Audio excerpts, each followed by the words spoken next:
Hi there, and welcome to Incident Response War Stories. I'm Mike Saylor.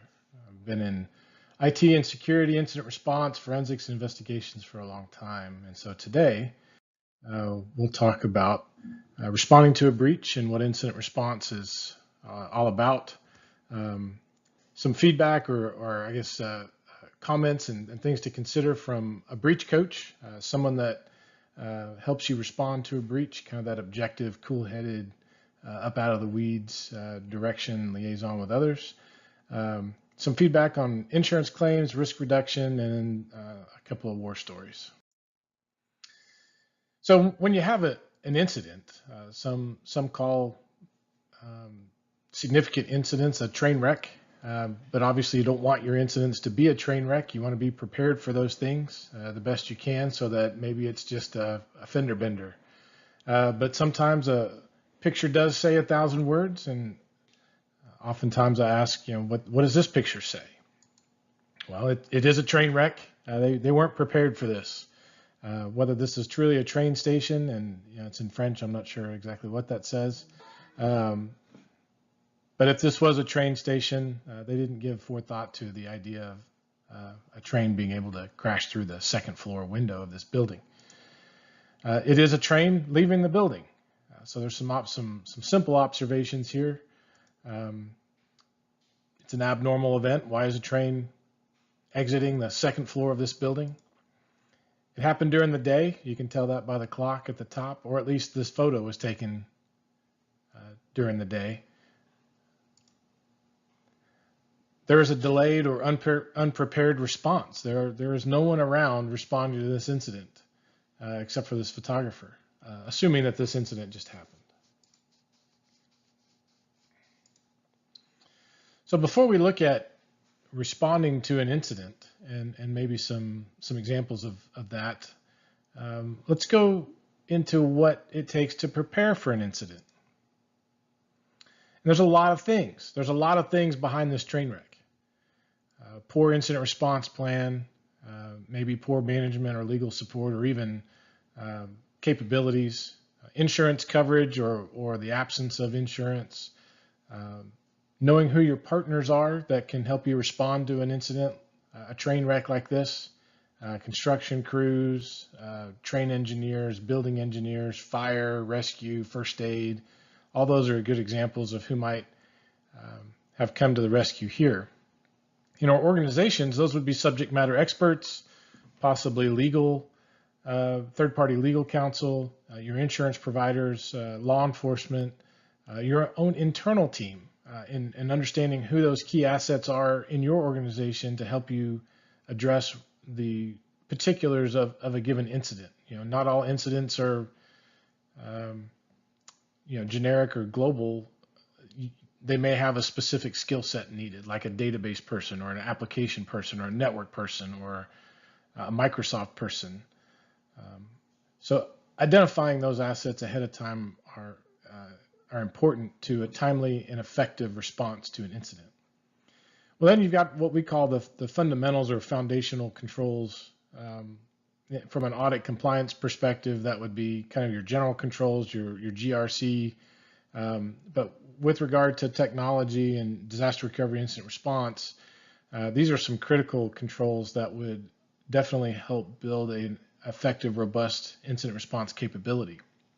Governance and authority, knowing what your incident response team's authority is, who those people are, having that documented and blessed by management, communicated to the organization about who's in charge when bad things happen. How do we identify when bad things happen? This train wreck, for example, who reported that? How did they report it? Who did they report it to? And then what happened once that incident report was taken in? How do we classify this incident? Is it just a normal day, Microsoft flaw, network outage, hardware failure, or is this truly a train wreck that's going to disrupt the way our organization operates, can do business, pay its bills, invoice its customers, provide its services? You would want your classification of incident aligned with the criticality of that incident. And sometimes that takes management feedback or input. Some organizations don't like to call it an incident. They just want to call it a significant event. Some don't want to call it a breach. They just wanted to call it a network attack. And there are true definitions of those terms, but sometimes organizations want to shy away from using particular terms for one reason or another. Some of those are insurance or regulatory related, and some of them are just by choice. You want to do that threat and impact analysis. And we'll get into this a little bit more in just a second, but essentially, there are an infinite number of threats that could impact your organization. A meteor, aliens, a flood, lightning, natural disaster type stuff. Then there's the human element and people making mistakes or intentionally doing bad things, or third party related incidents, poorly designed application, or a vulnerability in a service, or your partner was compromised and that led to a threat to your organization. So all these things are likely, but not probable. So the critical thing and the important thing about incident response is figuring out what is most likely and probable to happen to your organization. Take the top 3 or 5 and then start building a plan around that.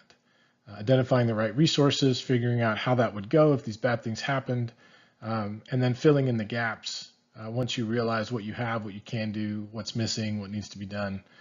So that threat and impact analysis is important.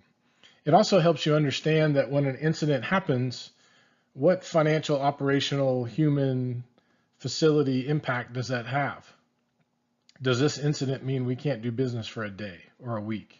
Does this incident mean people need to work from home, and can we support that? Or what does that cost?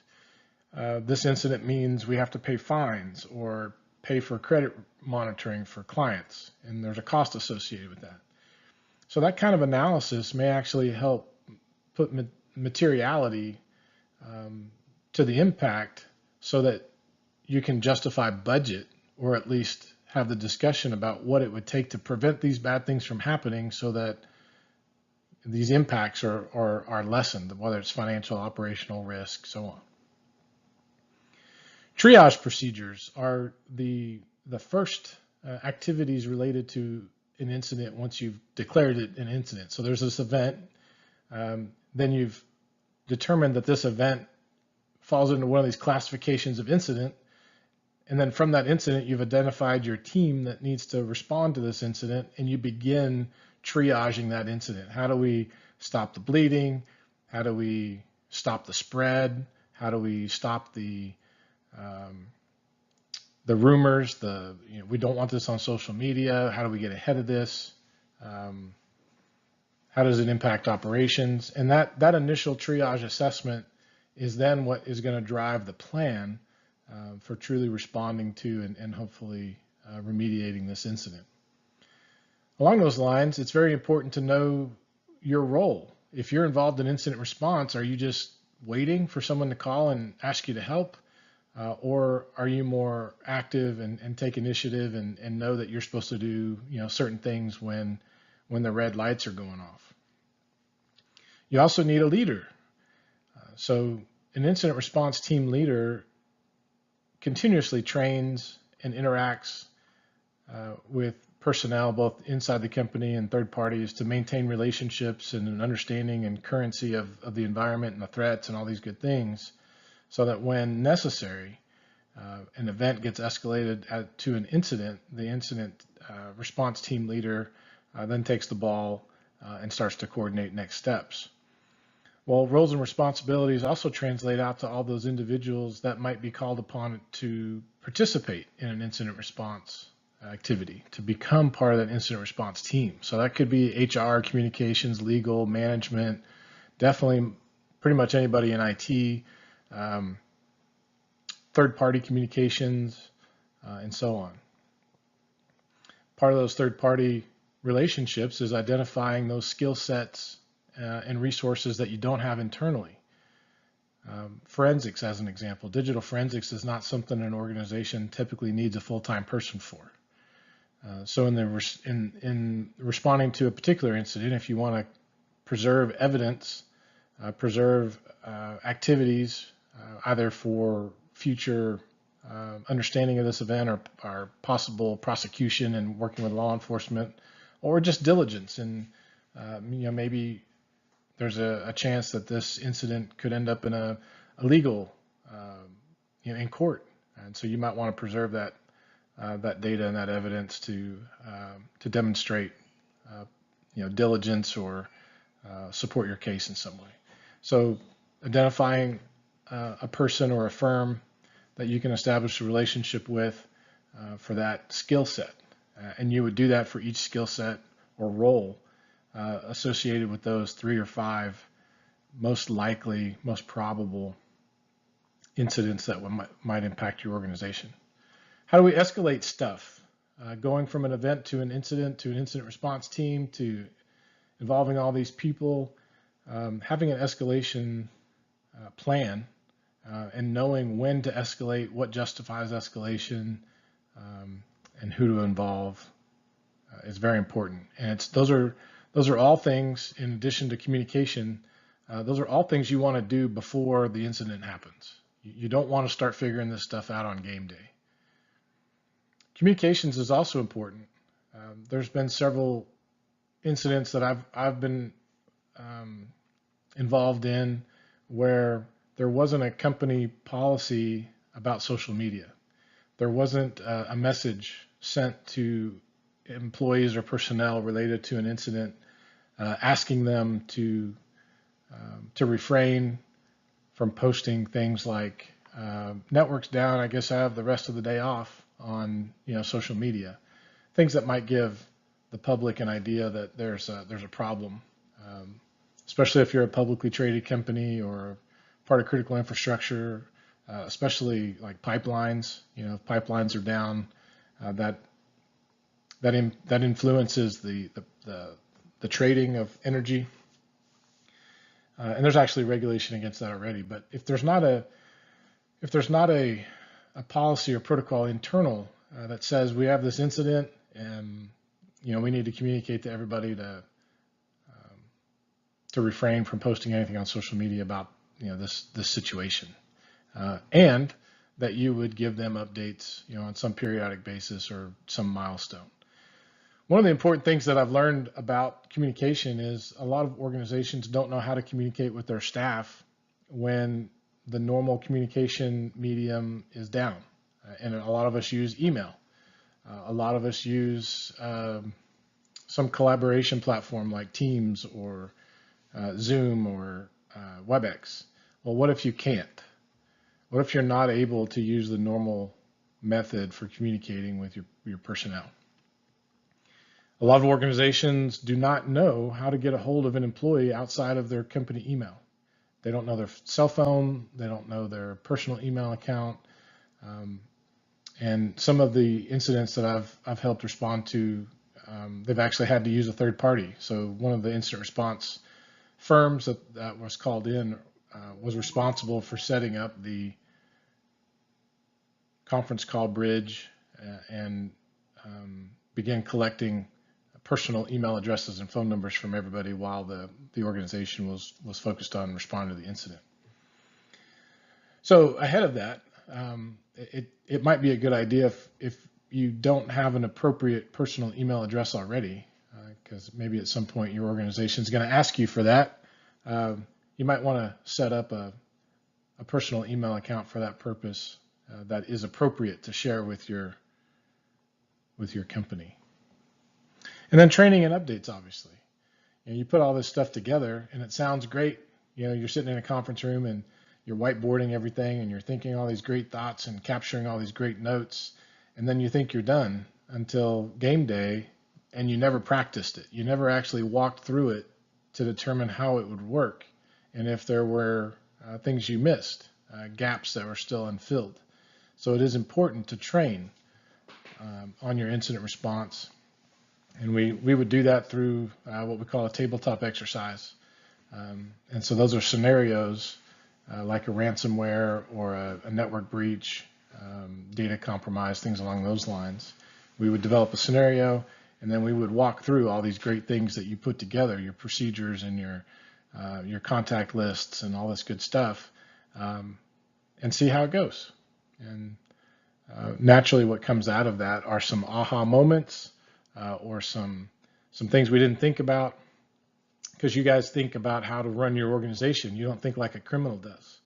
And so when we walk through a scenario like a criminal would, sometimes there's some new thoughts. So what does that mean? And these are kind of just some rough numbers, but these are based on my experience in doing incident response.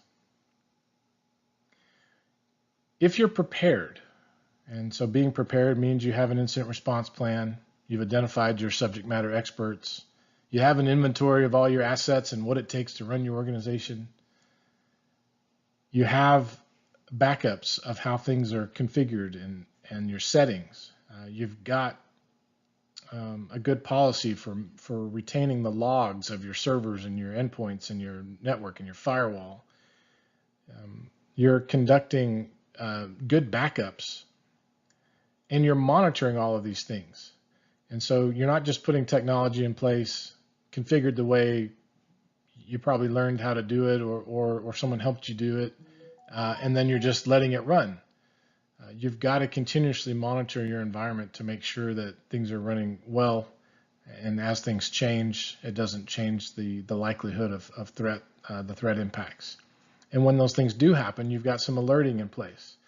One of the things that common misconceptions with security is the more security you have, the better protected you are. Well, really, you should be looking at security as layers of time. And so the more security you have, and this kind of relates to users as well, the more security you have, the longer it takes to get stuff done, right? You've got to log in with your password, and you've got to wait for your multi-factor code, and things time out over 30 minutes or 3 hours or whatever the case may be. And that's a burden to you. Well, it's also a burden to bad guys. And the idea of putting layers of security in place, it's not essentially designed or intended to make sure that they never get what they want, because bad guys will get what they want given enough time and resources. The idea with layers of security is to help you identify that you're being attacked and give you enough time to respond. That's what the layers of security are for. So if you're alerting and monitoring, and you've got these kind of best practices, they call it defense in depth as well, you've got these layers that help you identify when the attack happens, and you've got some time to respond before they get what they want. If you're not prepared, you obviously don't have a lot of that stuff. You've got no visibility, no alerting. Your backups are on the network, and they're not very well restricted or segmented away from everything else. And you're not aware of all the subject matter experts, resources, or even maybe your insurance policy number and how to get a hold of your insurance company or your legal advisors. So you're not prepared. The chart at the bottom gives you an idea of the difference between level of effort of being prepared and not prepared. And it could be substantial. From a ransomware perspective, this is a basic timeline. So within the first hour, here are some activities. We've determined that event, that user reported that the files on their computer are being encrypted. Well, that sure sounds like ransomware. Let's escalate this. Let's activate the incident response team. Let's start looking for backups and how to, not just for that machine or these infected machines, but also how do we keep this from spreading? Down at the bottom, it also says do not communicate with the TA, and TA means threat actor. So you don't initially want them to know that they've been effective at compromising your security and starting this snowball of ransomware just yet. And I'm not going to go through each one of these columns. It's really for you guys just to get an idea of the types of things that you should think about within the certain phases of a response activity, in this case related to ransomware. But it gives you an idea of when to involve law enforcement, when to call your insurance company. Because a lot of organizations don't know when it's appropriate to call your insurance company. I mean, as soon as you think it's ransomware, should you call your insurance company and start the conversation about, you know, getting approval to bring in incident response experts and law enforcement and all these resources and people you don't have that's going to cost money that hopefully your insurance covers? Or do you wait until you figure out how bad it is?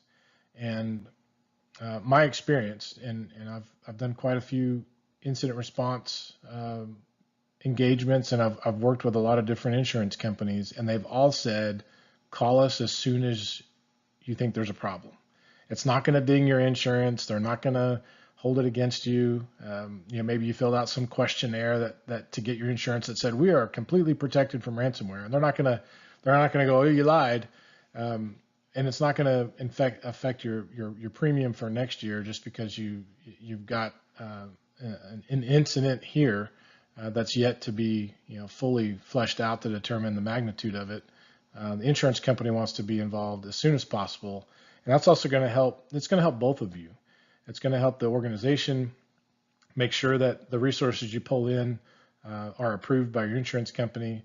The insurance company can also suggest some pre-approved vendors and resources, but at the same time, the insurance company can help you manage a lot of those activities because they go through this quite a bit, especially when it comes to ransomware negotiations and having to pay ransomware. The insurance company is definitely your best friend there. And then out to the far right, you know, if this ever does evolve into a lawsuit, you know, there's litigation, there's regulatory investigations if you're a regulated organization, and so on. So some things to consider from a breach coach or somebody that would help kind of advise you during a breach. And we're not going to go through all of these, but essentially these are kind of takeaways. But the number one thing, and I'll pick a couple that I think are very important. Brainstorm about your organization's greatest threats. What are your greatest risks? And then from that short list, as I've mentioned before, flesh out the plan, the people, the technologies, the capabilities, and develop a playbook for ransomware, for business email compromise, for a wire transfer you sent to bad guys, to, you know, stolen equipment or key people not being available anymore. Those are incidents. From that playbook, bring it up a level and call it your incident response plan. Get a charter that says management agrees and supports you know, this activity, and who's in charge, and roles and responsibilities, and how do we activate it, and how do we report events, categorize them as incidents, and then activate the incident response team to then take action on these playbooks. Hopefully the incident is something that you've considered. But then on an annual basis, and it's probably one of these other bullets I often get ahead of myself, but on an annual basis, do a tabletop. And whether it's an exercise aligned with the playbooks you already have, or pick something that isn't. Pick something off the wall. Squirrels chewing through power lines and causing a fire in your data center, which was an actual event that I responded to a long time ago. And then document that. You've captured walking through this kind of off the wall scenario. Make it a playbook. And it's very important to interact as a team, but also to walk through these scenarios on a periodic basis, at least annually. It's also important that when you have key people, you identify others that are capable in filling their shoes when they're not available, especially the head coach. What happens if your incident response team leader isn't available? Who's going to step in? Who knows what to do and has the same or similar capability of getting stuff done?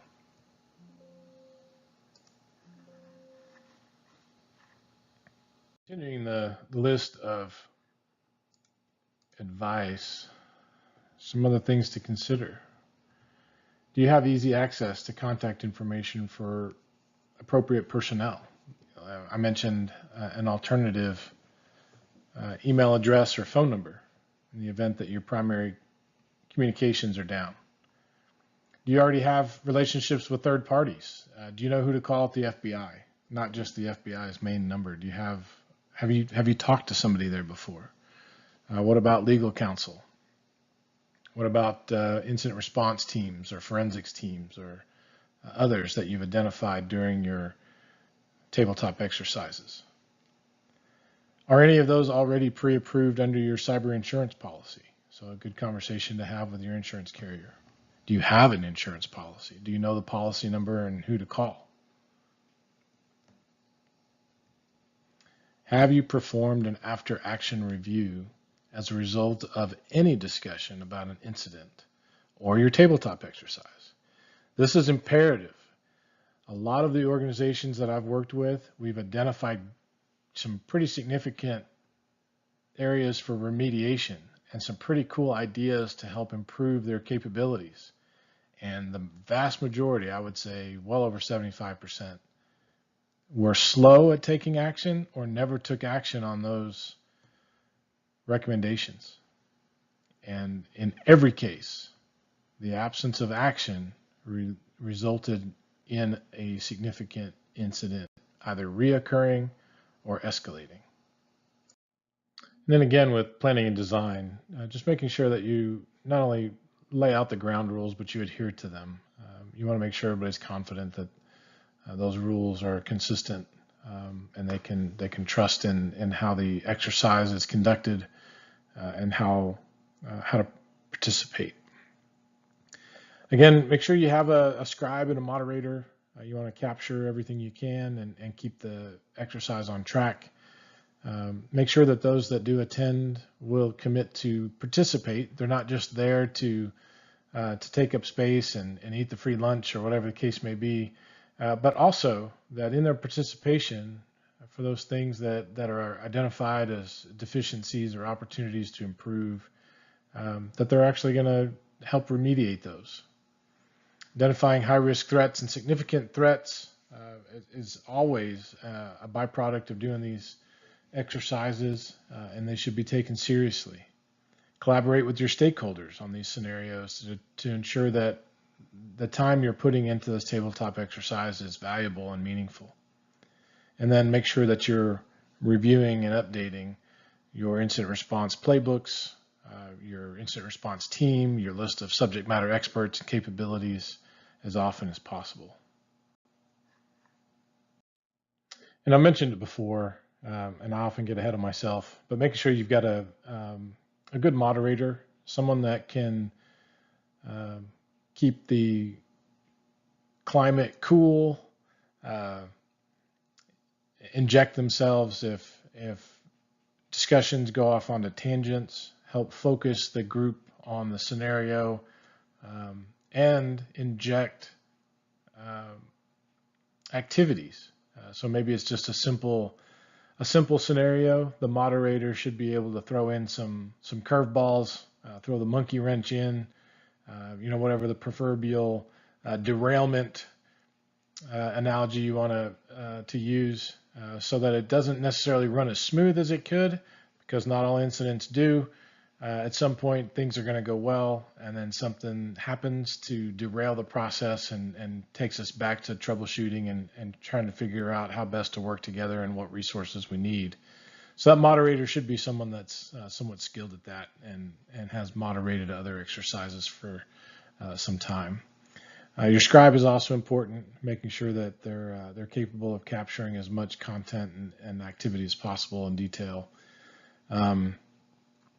And then some of this we've talked through quite a bit. Stakeholders are important, not just for their observation of the incident, but also their feedback and how the incident went, and maybe some ideas that they have that those involved in the activities didn't think about. So then once you've completed the exercise, the scribe will type up the notes. We'll have some after action thoughts. Everybody goes back to their day job or has the weekend off and thinks back about the tabletop exercise and how that went, and possibly brainstorms or starts to elaborate on the activities to determine what else could have gone wrong, what else could have gone right, maybe some creative controls or solutions to certain things that came up. All of that thought and feedback should culminate in the final after action report. So there should be a scheduled time to review the scribe's notes and give any additional input or thoughts to that. But the valuable critical deliverable after having gone through all of that information is to develop your remediation plan. What can you do to better improve the effectiveness and timeliness of your response to whatever that particular incident is? And sometimes those recommendations have more general applicability. Being able to do one thing for this incident could actually contribute to being more effective in any incident. And once you have all that stuff kind of captured and laid out, prioritize them, develop a remediation roadmap, and actually do the work. All right, so now it's game day. The bad thing's about to happen. In this particular case, an organization started their day like they normally do. Employees came to work, clients started calling, business was normal. Until about 9:30 a.m., an employee calls the IT help desk and says their computer is acting weird. They're starting to see these weird files on their machine, and it just continues getting worse after that. So that's game day. But let's back up a couple of months. Remember, I mentioned that tabletop exercises are a great way to assess your ability to identify and respond to incidents. And this particular organization engaged us to help them with a tabletop exercise specific to ransomware. And we found a lot of opportunities to improve their effectiveness at responding to a ransomware type incident. And 2 months later, they had taken zero initiative at addressing any of those recommendations. And so in November, they actually get hit with ransomware, and it crippled their entire company within 4 hours.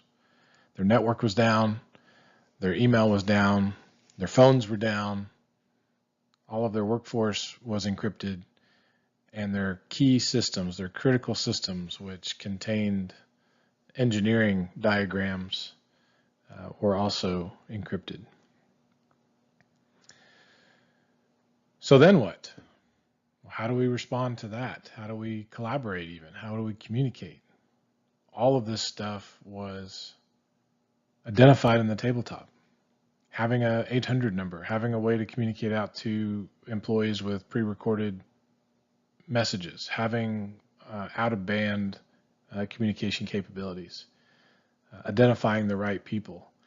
And I was actually involved because I did their tabletop, and having had experience in being a breach coach or an incident response coordinator, I helped them. And we pulled in a lot of people pretty quickly. This happened on a Thursday morning. So by Friday morning, we had Teams conference calling set up. We had several different incident response and cybersecurity and forensics organizations involved. We had insurance and legal and the executive team involved. We had all the right players from technology perspective, including some third parties that specialized in virtualization. And we started talking to the ransomware negotiator from the insurance company, because there was no way this organization was going to be able to recover from this in a timely fashion.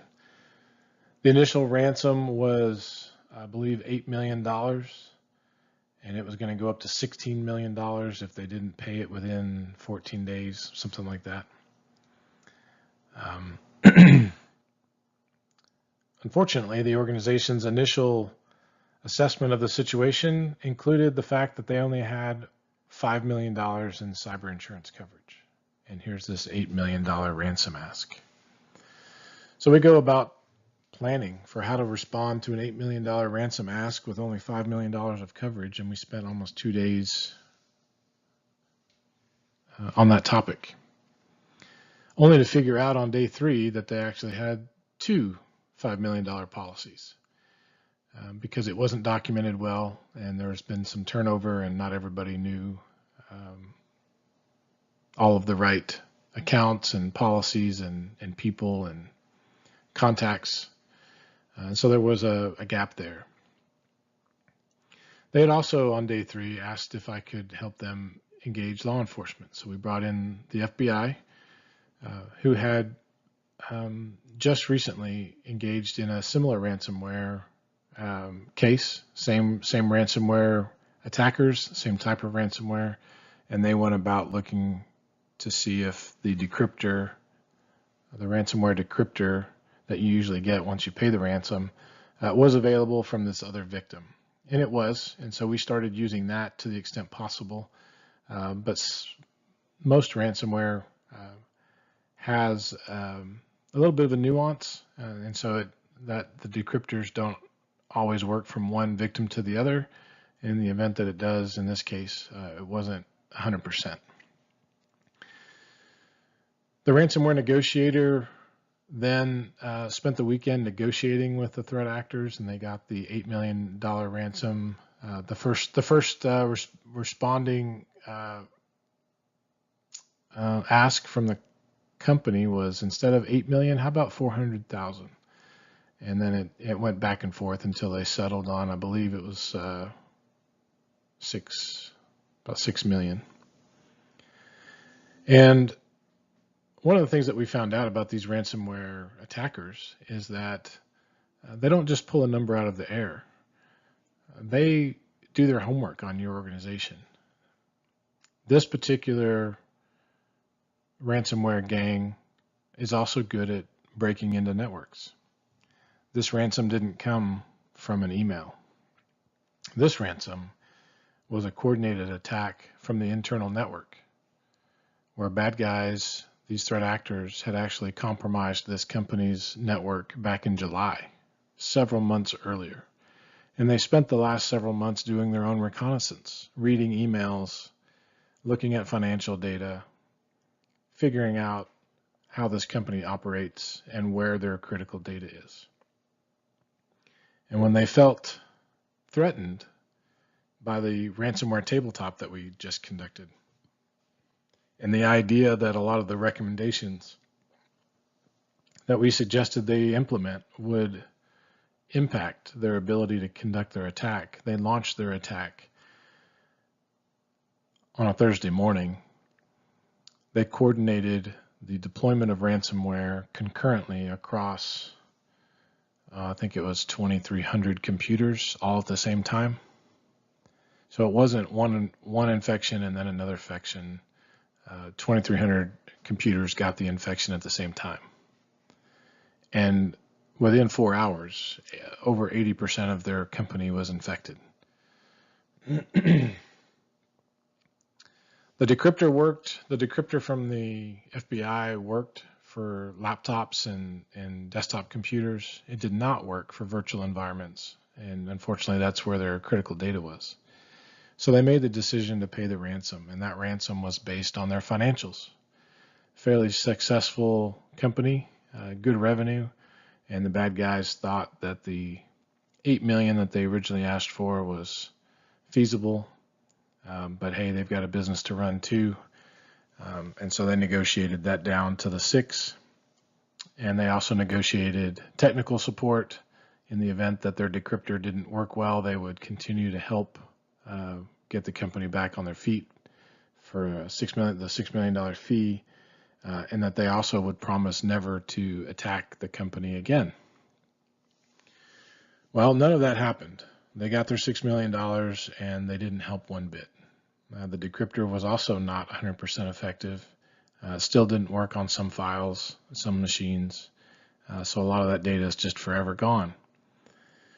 To make matters worse, just a day or so later, after they got their $6 million, they sent another ransom or extortion, I should say extortion demand for $100,000 more, with the promise of never attacking them again, and promising to leave, and providing a write-up or a report for how the compromise back in July actually occurred. They felt confident in this further extortion ask because there were 3 dormant backdoors into this company's environment. So if in the future, after they paid the $6 million ransom, in the future, these bad guys had access to come back in and do it all over. Fortunately, we were able to identify those backdoors and shut them down, and felt confident in telling the bad guys that we were not going to pay the additional $100,000, and that they should just move on. They did try. They tried those backdoors, so we've got evidence of that, but they were unsuccessful. This organization was taken down in about 4 hours. 80% of their environment was encrypted, unusable, business grounded to a halt, all in 4 hours. It took 7 weeks for them to get back to normal. Their cyber insurance policies definitely helped. Again, they had $10 million total coverage. They paid $8 million in the ransom, which should have left $2 million in coverage for professional fees and technologies. They exceeded that, so not only did they have to pay some money out of pocket in excess of their policy coverage, but they also learned during this exercise that their cyber insurance policy is also self-funded. So though the insurance company fronted them a lot of this this money as part of their claim, over time, in addition to their principal, they're going to have to pay back into their self-funded insurance policy. So whoever negotiated that, no longer with the company, and that's why they didn't realize they had 2 policies to begin with, but definitely something there is on their list, their remediation list that hopefully they take action on, is to renegotiate their insurance policies going forward. Another case study similar to this one, and I'll add in this case that the organization that I just spoke of did not have a good backup strategy. Their backup strategy was that their core data set of all these engineering diagrams were dispersed and replicated to kind of satellite servers.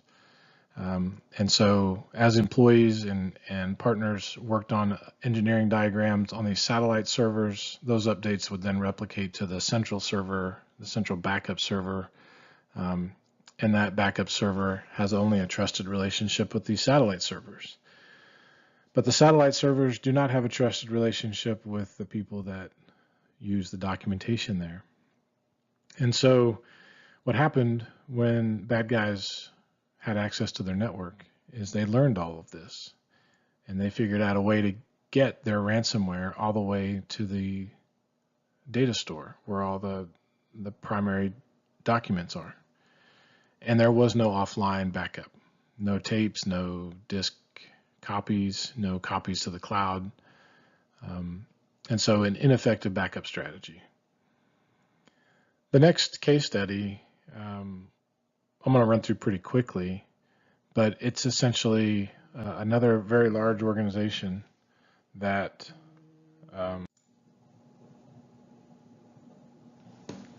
the other organization had their backups online on the network.